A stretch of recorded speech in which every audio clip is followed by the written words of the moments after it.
한국은행 등 국내외 기관들이 올해 우리 경제 성장률 전망치를 잇따라 낮추고 있습니다. 올 상반기 우리 주요 기업들의 실적도 부진할 것으로 전망됐습니다. 우리 주력 수출 품목인 반도체 부진이 지속되면서 이번 달 들어서도 지난 20일까지 수출액이 지난해보다 8.7% 줄었습니다. 수출이 5개월 연속 마이너스를 기록할 거란 우려가 커지고 있습니다. 르노 삼성 노조의 장기 파업에 이어서 한국 GM 노조도 오늘과 내일 파업 찬반 투표를 실시합니다. 실적 악화에 어려움을 겪고 있는 자동차 업계 내홍이 커지고 있습니다. 스크린 결함 논란이 확산되면서 삼성전자가 내일로 예정됐던 갤럭시 폴드의 중국 공개 행사를 연기했습니다. 당장 다음 달 예정됐던 제품 출시 일정도 미뤄질 수 있다는 전망이 나옵니다. 이상 이 시각 주요 뉴스입니다.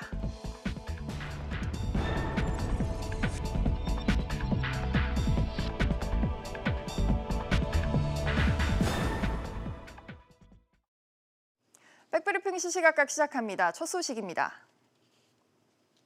국내외 기관들이 잇따라 우리나라의 올해 성장률 전망치를 하향 조정하고 있습니다. 글로벌 경기 둔화로 인한 수출과 투자 부진이 지속되고 있기 때문인데요. 취재기자 연결해서 자세히 알아봅니다. 장가희 기자. 네, 장가희입니다. 네, 장 기자. 최근 한국은행을 비롯해서 여러 기관들이 줄줄이 우리 경제 성장률 전망치를 내리고 있군요. 네, 그렇습니다. LG경제연구원은 2019년 국내외 경제전망 보고서에서 세계 경제 둔화 영향이 반도체 경기를 통해 증폭돼 나타났다며 국내 경기는 금융위기 이후 가장 빠른 속도로 하향 흐름을 보이고 있다고 진단했습니다. LG경제연구원은 올해 GDP 성장률 전망치를 지난해 9월 전망했던 2.5%보다 0.2%포인트 낮춘 2.3%로 제시했는데요. 이는 국내 민간연구소 중에서는 가장 낮은 수치입니다. 글로벌 신용평가회사 무디스는 이보다 더 낮은 2.1%로 전망한 바 있고요. S&P는 이보다 높은 2.4%를 예상했습니다. 한국은행은 올해 1분기 수출과 투자 실적 부진을 원인으로 꼽으면서 지난 1월보다 0.1%포인트 내린 2.5%로 전망했습니다. IMF는 2.6%로 유지했는데 당초 하향 조정에 무게를 뒀지만 한국 정부가 추경을 편성하기로 한 것을 감안해 이 같은 결정을 내린 것으로 보입니다. 이런 가운데 전체 경기 전망뿐만 아니라 기업들의 시장 전망도 어둡죠. 네, 맞습니다. 한국경제연구원에 따르면 국내 150여 개 주요 기업들은 올 상반기 영업이익과 매출이 모두 감소할 것으로 예측됐습니다. 주요 기업들은 글로벌 경기 둔화, 내수 위축에 따른 제품 수요 감소, 원자재, 인건비 비용 확대를 수익성 악화 요인으로 꼽았습니다. 증권가는 상장사들의 당기순이익이 지난해보다 최고 13%까지 줄어들 것으로 보고 있습니다. 지난해에 이어 2년 연속 영업이익이 줄어드는 건데 이는 외환위기 때와 금융위기 직후 처음입니다. 그렇군요. 예상보다 경기가 빠르게 식어가면서 그나마 추경 효과를 기대해 볼 수 있을 것 같은데 정부의 추경 일정 짚어주시죠. 네, 당정은 추가 경정 예산안을 오는 25일 국회에 제출하고 다음 달 임시국회 회기 내 처리를 목표로 하고 있습니다. 추경안의 핵심 추진 사업은 선제적 경기 대응, 미세먼지 대책, 재난 피해 복구 지원 등 크게 세 가지입니다. 아직 추경의 구체적 수치가 공개되진 않았지만 LG경제연구원은 추경 편성이 성장률을 0.1%포인트 끌어올리는 데 그칠 것으로 전망했습니다. 근본적으로 장기적 성장 동력이 떨어지고 있기 때문에 추경을 포함한 단기 대책이 이를 해결하긴 어려울 것으로 내다봤습니다. 한국은행은 올해 경제 성장률 전망치를 2.5%로 발표하면서 추경 편성 효과는 반영하지 않은 수치라고 했지만 추경 효과에 대한 기대감이 크지 않다는 것으로 분석될 수 있다는 평가도 나오고 있습니다. 지금까지 SBS CNBC 장가입니다. 다음은 수출 소식입니다. 정보통신기술 수출액이 5개월 연속 감소세를 나타냈습니다. 우리 주력 수출 품목인 반도체 부진이 이어지고 있는 탓인데요. 자세한 내용 취재기자 연결합니다. 김성훈 기자. 네, 김성훈입니다. 네, ICT 분야 수출이 지난달에도 부진했군요. 네, 산업통상자원부에 따르면 지난달 ICT 수출액은 158억 5천만 달러로 잠정 집계됐습니다. 지난해 3월과 비교하면 16.3%나 줄었는데요. 지난해 11월부터 5개월 연속 감소세입니다. 반도체와 디스플레이, 휴대전화 등 3대 수출 주력 품목이 동반 부진했습니다. 같은 기간 수입액은 1.4% 늘어난 91억 9천만 달러를 나타냈고 무역 수지는 66억 5천만 달러로 흑자를 기록했습니다. 그렇군요. 반도체 수출 구체적으로 얼마나 줄었는지 또 이런 부진한 상황이 언제까지 이어질지도 짚어주시죠. 네, 반도체 수출액은 91억 3천만 달러로 지난해 같은 기간보다 16.9%나 줄었는데요. 4개월 연속 감소세입니다. 기업 서버와 모바일 시장에서의 수요가 줄고 디램과 낸드 플래시 등 메모리 반도체의 단가 하락이 영향을 미쳤습니다. 반등도 쉽지 않아 보입니다. 지난해 업체들의 과잉 설비 투자로 발생한 재고가 여전히 많아 가격 하락세가 이어질 것이란 예측입니다. 시장조사 기관 디램 익스체인지는 3분기에도 반도체 가격 회복 흐름이 더딜 것으로 내다봤습니다. 김 기자, 해외 시장별로 수출 상황은 어떻습니까? 네, ICT 최대 수출국인 중국에서는 80억 9천만 달러를 기록해 지난해 같은 기간보다 수출액이 21.6%나 줄었습니다. 베트남과 미국 시장도 감소세를 나타냈고 유럽에서만 소폭 반등했습니다. SBS CNBC 김성훈입니다. 국민과 기업의 소득에서 세금이 차지하는 비중, 이걸 조세 부담률이라고 합니다. 지난해 정부가 거둔 세금이 378조 원에 달해서 국민들의 조세 부담률이 역대 최고를 기록했는데요. 취재기자 연결해서 알아봅니다. 류정훈 기자. 네, 류정훈입니다. 네, 류 기자, 작년에 세금이 꽤 많이 거치면서 나라 국권이 무척 넉넉해졌다고요. 네, 지난해 국세와 지방세 징수 실적은 378조 원을 기록했습니다. 이는 1년 전보다 32조 1천억 원 늘어난 건데요. 기재부에 따르면 국세 수입은 293조 6천억 원으로 1년 전보다 28조 2천억 원 더 거쳤고요. 행안부에 따르면 지방세 수입은 84조 3천억 원으로 1년 전보다 3조 9천억 원 늘어났습니다. 그런데 이렇게 세금 수입이 정부 입장에서 늘어났다는 건 내는 사람 입장에서 보면 그만큼 세부담이 늘었다는 거지 않습니까? 네, 그렇습니다. 총생산에서 세금이 차지하는 세부담, 즉 조세부담률이 지난해에 21.2%로 1년 전보다 1.2%포인트 올랐습니다. 조세부담률 상승폭은 1.6%포인트 오른 2000년 이후 최대인데요. 조세부담률이 최대폭으로 상승한 데는 지난해 세수 호황의 영향 때문입니다. 구체적으로 보면 세수가 어떤 부분에서 많이 거쳤습니까? 지난해 국세 수입은 세입 예산보다 25조 4천억 원이 더 거쳤습니다. 정부는 반도체 호조 덕에 법인세가 예산보다 더 거쳤기 때문이라고 설명했는데요.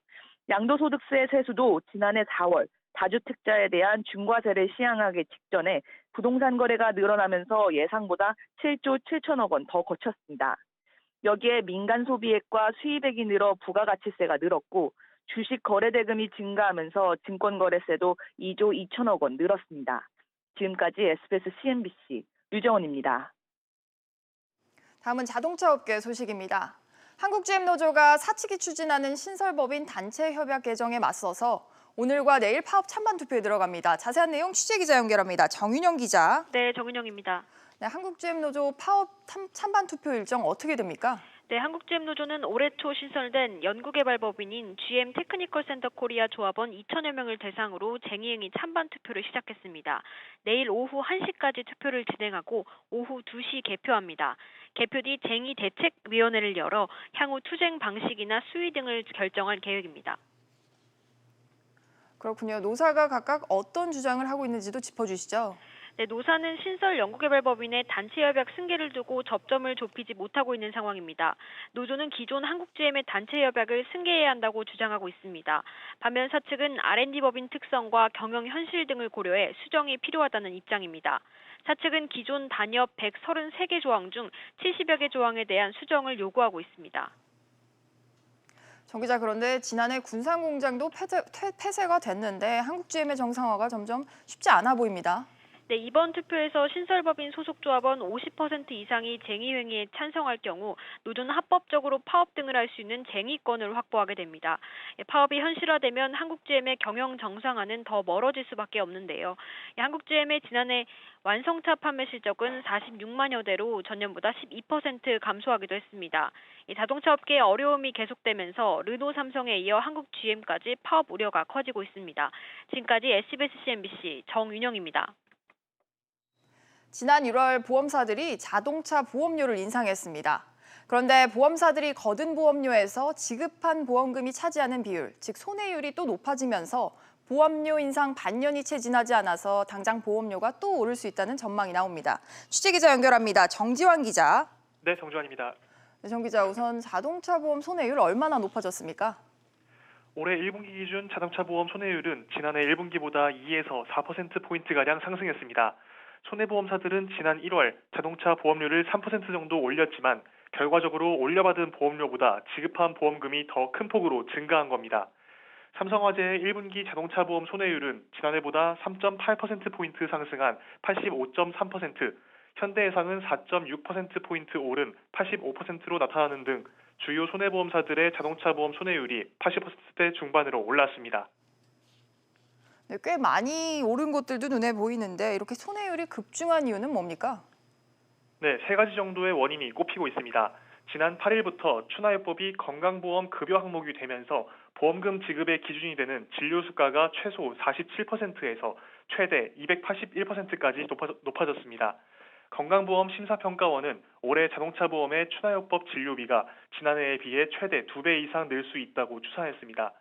대법원이 육체노동자의 정년을 만 60세에서 만 65세로 올린 것도 원인입니다. 보험사는 교통사고가 발생하면 가입자가 사고 없이 일했을 경우 얻었을 수입을 산정해 지급하는데 육체노동자의 정년이 늘어나며 더 많은 보험금을 지급해야 합니다. 보험개발원은 이에 따라 연간 1,250억 원의 보험금이 추가로 발생할 것으로 전망했습니다. 여기에 정비수가 상승분까지 손해율 상승에 영향을 줬습니다. 하지만 보험사들이 자동차 보험료를 올해 또 올리기는 쉽지 않을 전망입니다. 금융당국이 보험료 인상에 민감한 데다 올해 초 이미 보험료 인상을 단행했기 때문입니다. 지금까지 SBS CNBC 정주환입니다. 삼성전자의 갤럭시 폴드, 이 폴더폰의 중국 공개 행사가 연기됩니다. 정식 출시도 되기 전에 스크린 결함 논란이 커지고 있기 때문인데요. 취재기자 연결합니다. 서주영 기자. 네, 서주연입니다. 네, 갤럭시 폴드 중국 출시 행사가 연기됐죠. 네, 23일 홍콩, 24일 중국 상하이에서 열릴 예정이었던 중국 언론 대상 갤럭시 폴드 브리핑 행사가 연기가 됐는데요. 삼성전자는 이 행사를 통해서 중국 기자들에게 갤럭시 폴드의 주요 사항을 설명하고 출시 전에 직접 제품을 체험하게 할 계획이었습니다. 회사 측은 행사 연기에 대한 정확한 이유를 설명하지는 않았지만 미국에서 불거진 갤럭시 폴드 스크린 결함에 대한 여파에 따른 것으로 보입니다. 한편 삼성전자는 갤럭시 폴드의 중국 출시가 연기되는 것은 아니라고 밝혀서 예정대로 진행될 전망입니다. 그렇군요. 갤럭시 폴드에 대해서 또 다른 결함 의혹도 제기가 됐습니다. 네, 그렇습니다. 이 화면이 깜빡이고 꺼지는 현상이 나타나서 논란에 휩싸였던 갤럭시 폴드가 또 다른 결함 의혹에 휩싸였는데요. 미국 IT 매체 더 버즈에 따르면 접힌 화면을 펼쳤을 경우 좌우 화면의 반응 속도가 제각각인 이른바 젤리 현상이 나타났다는 겁니다. 삼성전자는 문제가 된 제품들을 회수해서 정밀 분석에 들어갔다는 입장입니다. 서 기자, 이번 접히는 스마트폰 출시 기다려온 소비자분들도 많을 것 같은데 미국과 우리나라 출시도 예정대로 진행이 되는 건가요? 네, 이 삼성전자는 논란이 이어지는 가운데서도 오는 26일 미국에서의 정식 발매를 예정대로 진행한다고 밝혔습니다. 또 다음 달로 예정된 국내 판매 일정도 그대로 진행할 전망입니다. 지금까지 SBS CNBC 서주연입니다. 중국의 통신 장비 업체 화웨이가 다음 달 서울에 화웨이의 첫 5G 오픈랩을 열 계획입니다. 취재기자 연결해서 알아봅니다. 최나리 기자. 네, 최나리입니다. 네, 최 기자, 화웨이가 아시아 중 한국에 5G 오픈랩의 문을 연다고요? 네, 글로벌 1위 통신 장비 제조사인 중국 업체 화웨이가 이르면 다음 달 중순 서울에 5G 오픈랩을 열 계획입니다. 아직 구체적인 기치나 규모 등은 밝히지 않았습니다. 화웨이는 올 초 글로벌 5G 시장 공략을 위해 유럽과 중동, 아시아 등 3개 지역에 각각 5G 오픈랩을 설치할 계획을 밝혔는데요. 화웨이의 이번 결정은 아시아 시장 공략 거점으로 한국을 선택한 것으로 볼 수 있습니다. 그런데 이 오픈랩이 어떤 개념인지 궁금하신 분들도 많을 것 같습니다. 네, 5G 오픈랩은 서비스 발전을 위한 연구소, 다시 말해 서비스 개발 센터입니다. 이곳에서는 다양한 파트너 기업들과의 협력은 물론 통신 장비 테스트, 소비자들의 5G 서비스 체험 등이 이루어집니다. 우리나라가 지난 3일 세계 최초로 5G 상용화에 성공하면서 글로벌 경쟁이 심화되자 하반기로 예정됐던 개소 시기를 앞당긴 것으로 보입니다. 그런데 화웨이가 한국을 선택한 배경도 궁금한데요. 네, 세계 첫 상용화된 글로벌 5G 시장에서 우리나라의 위상이 높아졌기 때문입니다. 글로벌 IT 기업들이 잇따라 우리나라의 인프라와 기술, 콘텐츠 등 5G 시장에 주목하고 있습니다. 최근 거핑 화웨이 순환 회장도 현재 화웨이 장비를 사용하는 LG U+ 외에 KT와 SK텔레콤 등 한국 기업에 양질의 서비스와 제품을 납품할 수 있다는 기대감을 나타낸 바 있습니다. SBS CNBC 최나리입니다. 다음은 항공업계 소식입니다. 저비용항공사 에어프레미아가 내부 갈등으로 면허 심사를 다시 받게 됐습니다. 신규 항공 운송 면허를 취득한 지 불과 한 달 만인데요. 취재기자 연결해서 알아봅니다. 오정인 기자. 네, 오정인입니다. 네, 지난달 항공 면허를 받은 에어프레미아가 이번에 면허 심사를 다시 받는다고요? 네, 에어프레미아는 기존 김종철 대표이사와 경영진들 간 갈등을 빚어왔습니다. 결국 지난 19일 이사회를 거쳐 대표이사를 한 명 더 추가 선임했습니다. 에어프레미아는 대표 변경에 따라 국토교통부의 면허 변경 신청 절차를 진행해야 하는데요. 에어프레미아 측은 최대한 빠른 시일 내 재심사 절차를 준비하겠다는 계획입니다. 그럼 국토부의 면허 변경을 이미 신청한 건지 현재는 어떤 상황입니까? 네, 에어프레미아 관계자는 이번 주 중 국토부의 면허 변경을 신청할 계획이라고 밝혔습니다.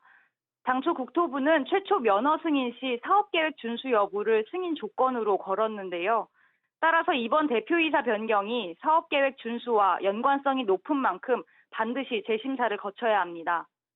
국토부는 이번 재심사에서 새로 선임된 대표이사에 대한 신원조회 등을 비롯해 2인 체제 전환 시 기존 사업계획을 준수할 수 있는지에 대해 다시 한번 검토하게 됩니다. 그렇군요. 정부가 앞서 저비용항공사 신규 사업자를 선정할 때 수개월이 걸렸는데 파장이 만만치 않을 것 같습니다. 네, 에어프레미아 측은 현재 재심사 소요 기간을 30일 이내로 보고 있습니다. 그러나 일부 전문가들은 예상보다 시간이 더 길어질 수도 있다는 입장입니다. 대표이사 체제 변경과 관련해 2020년 B787 항공기 도입, 취양 3년이 되는 해 1천여 명 직접 고용 등에 대한 이행 여부를 재검토하기 때문입니다. SBS CNBC 오정인입니다. 국토교통부가 경기도 하남시의 북일의 힐스테이트 분양가 거품 논란에 대해 검증에 들어갔습니다. 앞서 경실련은 땅값과 공사비 산정 내역이 엉터리로 공개됐다고 지적했는데요. 자세한 내용 취재기자 연결해서 알아봅니다. 김정현 기자. 네, 김정현입니다. 네, 국토부 북일의 분양가에 대해서 국토부가 조사를 시작했다고요.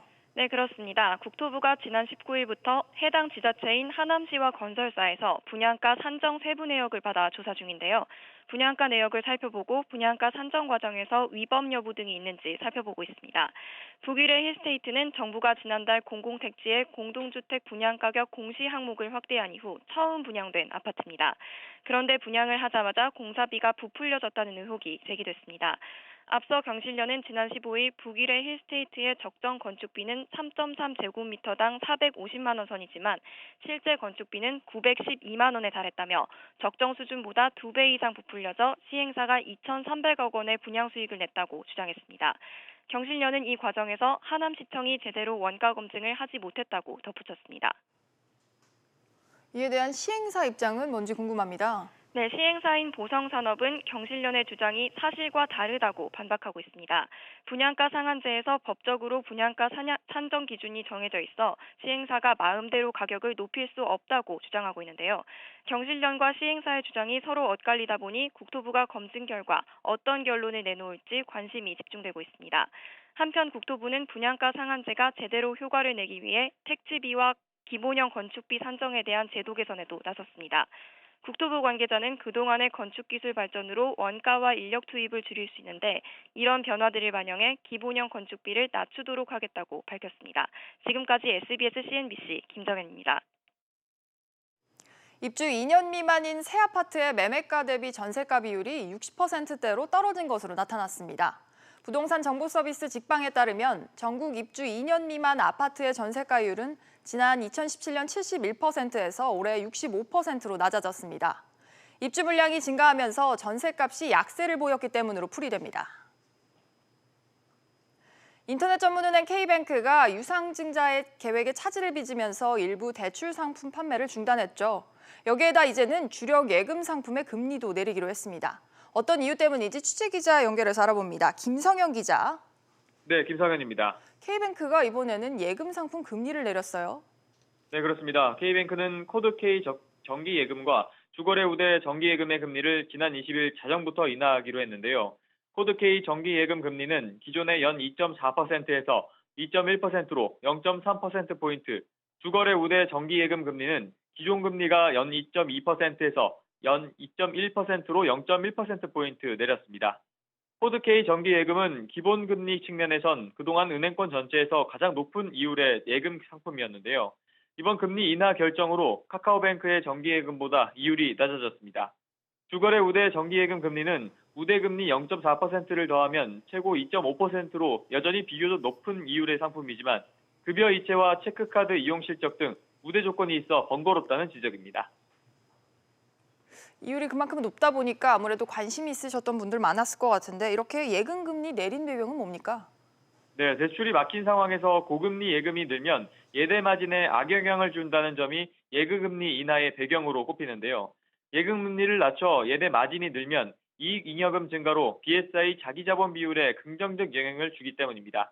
K뱅크는 계속적인 영업 적자로 자기자본이 줄어들고 KT의 대주주 적격성 심사 중단으로 증자까지 어려워지면서 BSI 비율이 낮아질 것으로 예상됩니다. 일각에선 주력 대출에 이어 예금금리까지 낮추면서 K뱅크의 영업력이 약화될 것이라는 우려도 하고 있습니다. SBS CNBC 김성현입니다.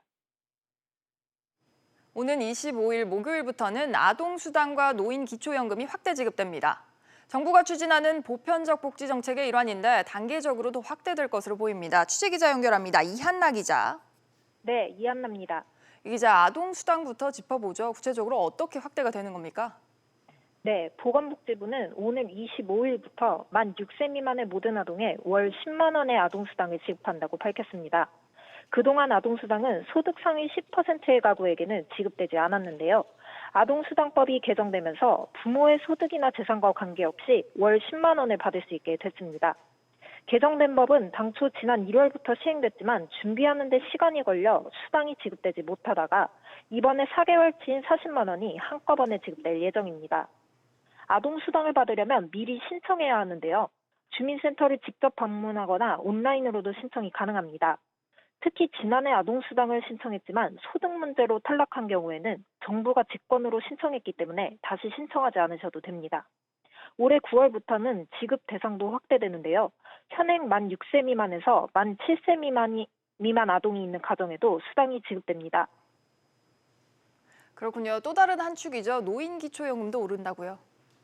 네, 기초연금은 65세 이상 노인 중 소득과 재산 수준이 하위 70%인 경우 지급되는 수당인데요. 이 상한선이 지금까지는 월 25만 원이었는데 소득과 재산이 하위 20%인 경우에는 30만 원까지 받을 수 있도록 상한선이 오릅니다. 다만 이 기초연금은 아동수당처럼 정해진 액수를 일괄 지급하는 게 아니라 소득 인정액이나 국민연금 수령액 등과 연동돼 차등 지급되는 구조입니다. 정부는 이 기초연금 상한선을 지속적으로 확대해 내년에는 소득 하위 40%, 오는 2021년에는 소득 하위 70% 이내의 노인까지 월 최대 30만 원의 기초연금을 지급할 계획입니다. 지금까지 SBS CNBC 이한나입니다. 이 시각 국내 증시 상황 살펴보겠습니다. 국내 양 지수 모두 현재 강보합권에서 거래가 되고 있습니다. 코스피 0.04% 오름세 2217포인트에 거래되고 있고 코스닥 역시 0.3% 올랐습니다. 765포인트에 거래되고 있습니다. 오늘 주목해보실 종목들 살펴보겠습니다. 우선 삼성전자입니다. 지금 갤럭시 폴드 결합 논란에도 삼성전자 현재 0.5% 오름세 보여주고 있습니다. 또 롯데카드 인수전과 관련해서 한화와 하나금융지주도 살펴보겠습니다. 한화 같은 경우에는 롯데카드 인수전에 불참을 선언했는데요. 오히려 아시아나항공을 인수하는 것 아니냐 이런 기대감이 올라오면서 1.4% 오름세 보여주고 있습니다. 한편 롯데카드 유력 후보로 검토되고 있는 하나금융지주 같은 경우에는 1.3% 내림세입니다. 마지막으로 JYP 엔터테인먼트 보겠습니다. 지금 박진영 이사가 연예인 주식부자 1위로 선정이 됐는데요. JYP 엔터테인먼트 현재 2.91%, 3% 가까이 오르며 31,800원에 거래되고 있습니다. 지금까지 증시 상황이었습니다. 오늘 오전 뉴스는 여기까지입니다. 시청해주셔서 감사합니다.